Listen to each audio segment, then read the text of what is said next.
This is Darius from therabbitpad.com, and in this video I'm going to show you how you can remove duplicate pieces of data from a Google Sheet. If you've not already done so, please click that red subscribe button below so that you can be aware of when I publish videos in the future. So let's say that I have a spreadsheet and it consists of different types of fruits and vegetables, and I notice that I have items listed more than one time. One way that you could get rid of those duplicate instances of the word apple is to just delete each of the cells and then go through and shift everything up or delete the different rows and things like that. But there's a more simple way to do that, and it is using the remove duplicate data option within Google Sheets. What you need to do is you need to highlight the cells that you want to search for duplicate information, and then click data at the top of the screen, and then look for the option that says remove duplicates.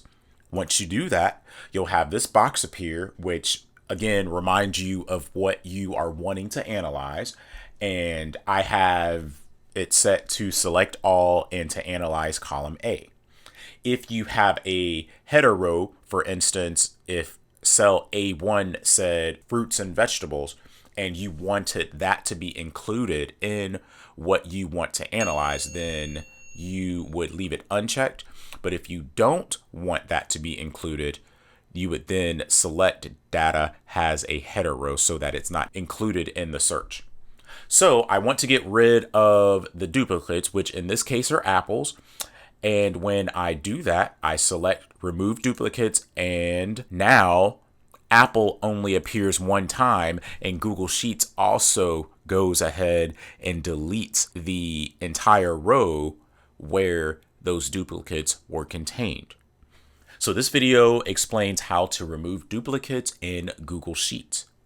If you found this video helpful, please click that like button and leave a comment below if you have a question that you would like me to address in a future video. Also, remember to subscribe and to visit my website at therabbitpad.com.